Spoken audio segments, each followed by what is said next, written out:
FM. Messieurs, dames, je suis tout à fait épaté par la beauté du bâtiment dans lequel nous sommes aujourd'hui. Je suis très heureux d'être en Tunisie, à Tunis. Même pas 24 heures, mais on a pu faire beaucoup de choses hier et aujourd'hui.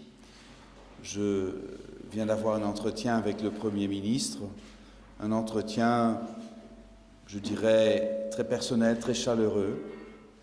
Je lui ai expliqué que les Pays-Bas veulent faire tout ce que nous pouvons faire pour soutenir la transformation de la Tunisie. Nous croyons que la Tunisie peut être un exemple pour le monde, tout d'abord bien sûr pour le monde arabe, de montrer que la révolution Jasmin peut mener à un pays pluriforme, un pays démocratique, un pays basé sur l'état de droit où les droits de l'homme sont respectés. Le succès de la Tunisie aura un effet très profond sur le monde arabe, mais aussi sur le monde entier.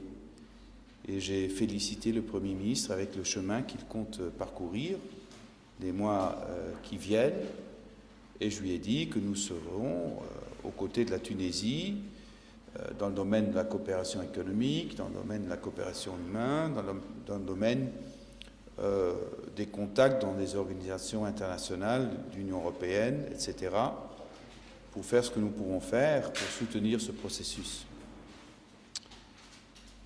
J'ai aussi parlé avec lui, il a fait ça de façon très très ouverte, des questions de droits de l'homme qui jouent un rôle dans la société aujourd'hui en Tunisie, et il m'a expliqué son attachement personnel très fort à ce que personne en Tunisie ne soit obligé de se taire. Il dit on a eu une période très longue où l'on n'a pas pu s'exprimer, on n'en a pas pu dire ce qu'on voulait dire, et il m'a dit très clairement je ne veux jamais un retour à cette situation, je veux que tous les Tunisiennes et tous les Tunisiens soient en mesure de s'exprimer comme ils veulent, comme elles veulent. Et cela m'a vraiment touché, cette approche très directe du Premier ministre.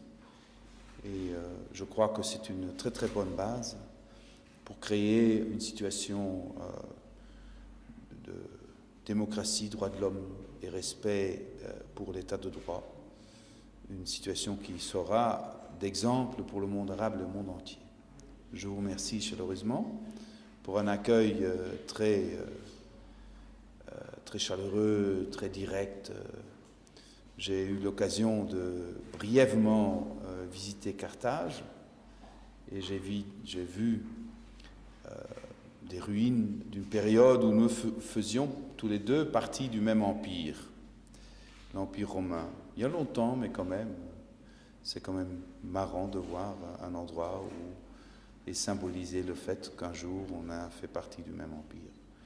Et ça, pour moi, ça symbolise le fait que nous faisons partie d'une même humanité, où les femmes et les hommes ont les mêmes craintes, mais aussi les mêmes espoirs de vivre dans un pays libre, de prospérer, d'être sûrs que leurs enfants auront un avenir plus beau, plus prospère que la situation d'aujourd'hui. Et je souhaite vraiment, de tout mon cœur, que cela se produira pour la Tunisie. Je vous remercie.